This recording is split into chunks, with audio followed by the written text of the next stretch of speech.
आज उस कारण को जानते हैं जिस कारण हमें सन और स्टार्स चमकते हुए दिखाई देते हैं, और उसका कारण है न्यूक्लियर फ्यूजन। इस प्रोसेस के दौरान दो हल्के न्यूक्लियस आपस में जुड़कर एक भारी न्यूक्लियस बनाते हैं और बहुत ज़्यादा अमाउंट में एनर्जी रिलीज होती है। इस प्रोसेस को हम न्यूक्लियर फ्यूजन कहते हैं।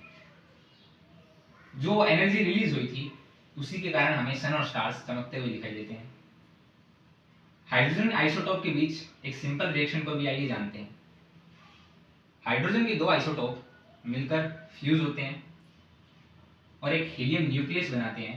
बहुत ज़्यादा अमाउंट में एनर्जी रिलीज होती है और एक फ्री न्यूट्रॉन भी रिलीज होता है। लेकिन पॉइंट ये आता है कि दो पॉजिटिव चार्जेस आपस में रेपल करने चाहिए, ये जुड़ कैसे रहे हैं? उसका कारण है बहुत ज़्यादा हाई टेम्परेचर। बहुत ज़्यादा हाई टेम्परेचर होने के कारण पार्टिकल्स की स्पीड बहुत ज़्यादा हो जाती है और वो बहुत ज़्यादा पास आ जाते हैं। उनके बीच की रिपल्सिव फोर्स खत्म हो जाती है।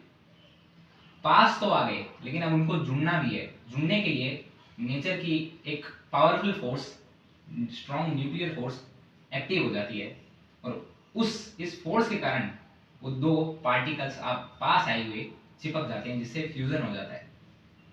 लेकिन जो एनर्जी रिलीज होती है उसका कंसेप्ट क्या है समझते हैं।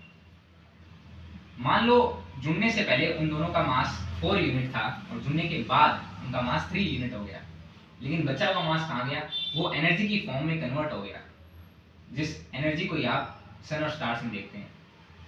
अब ये न्यूक्लियर फ्यूजन सन और स्टार्स में काम कैसे करता है वो समझिए। सन में बहुत ज़्यादा टेम्परेचर होता है। टेम्परेचर के कारण बहुत ज़्यादा हाइड्रोजन के न्यूक्लियस आपस में टकराते रहते हैं और फिर बाद में जाके फ्यूज हो जाते हैं। फ्यूज होने के कारण हीलियम हीलियम बन जाता है, एनर्जी रिलीज हो जाती है, जिस एनर्जी को आप हीट और लाइट के फॉर्म में अर्थ पर आता हुआ देखते हैं। अब कभी कभी क्या होता है, सन से भी बहुत बड़े साइज में जो स्टार्स होते हैं उनके अंदर बहुत ज़्यादा हाई प्रेशर, हाई टेम्परेचर, सन से भी ज़्यादा टेम्परेचर होता है।